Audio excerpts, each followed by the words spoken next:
Isang mapagpalang araw po sa ating lahat. Ngayon po ay ang unang Miyerkules ng taon. Nais ko po kayong anyayahan sa isang pagninilay sa ating pagbasa na ayon kay San Marcos. Lumaki po ako sa Bicol. Madalas ang aming lugar ay daanan ng bagyo.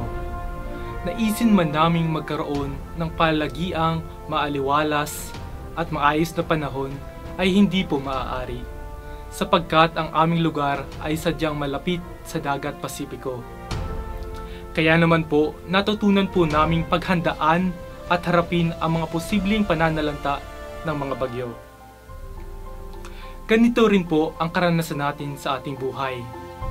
Nais natin ng maayos at matiwasay na buhay.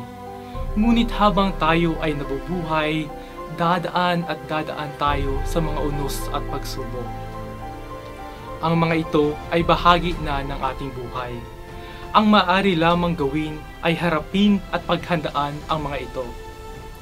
Ang higit na ikinakatakot ko tuwing may bagyo ay hindi ang malakas na hangin, hindi ang malakas na buhos ng ulan at mataas na baha, kundi ang mapag-isa at ang mahiwalay sa aking pamilya. Mahirap mapanatag ang aking isipan at kalooban kung malayo ako sa aking pamilya sa mga ganitong sitwasyon. Kung alam kong nandyan sila sa aking tabi, mas lumalakas ang aking loob, mas tumatapang at kumpiyansa akong malalagpasan ko ang mga pananalanta ng bagyo, sapagkat alam kong may tutulong at sasaklolo sa akin. Kung tayo ay datnan ng mga pagsubok, ano po ang mga bagay na bumabagabag sa atin? Ano rin po ang mga bagay na tumutulong upang tayo ay mapanatag? Kung tayo po ay nabigo, nasaktan, may mabigat na pinagdaraanan, o kaya naman ay may malubhang karamdaman, kanino po tayo humuhugot ng lakas para magpatuloy at humarap sa buhay? Sa Ebanghelyo, ang mga disipulos ay nakaranas din ng unos. Paggamat sila ay mga mangingisda at bihasa sa karagatan, sila din ay nakaduman ng takot at pangamba. Ngunit sa kabila ng takot ay tumawag sila kay Jesus. Sa kanilang pagtawag, dali-dali silang sinaklolohan ni Jesus. Isinantabi ni Jesus ang kanyang kalooban na mapag-isa kasama ang Ama para saklolohan ang kanyang mga kaibigan. Mga kapatid, anong aral ang itinuturo nito sa atin?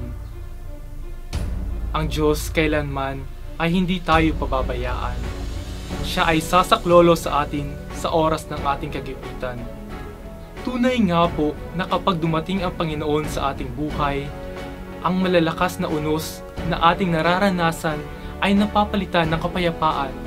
Ang mga problemang nagdudulot ng kahirapan ay nagkakaroon ng kalutasan.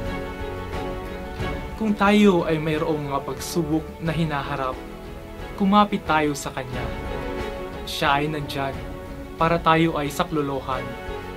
Huwag tayong panghinaan ng loob sapagkat hindi niya tayo pababayaan.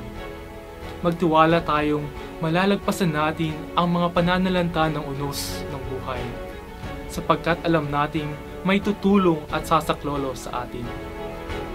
Siya ay maaasahan at mapaghuhugutan ng lakas para makaya ng malagpasan ang mga unos na dumaraan sa ating buhay.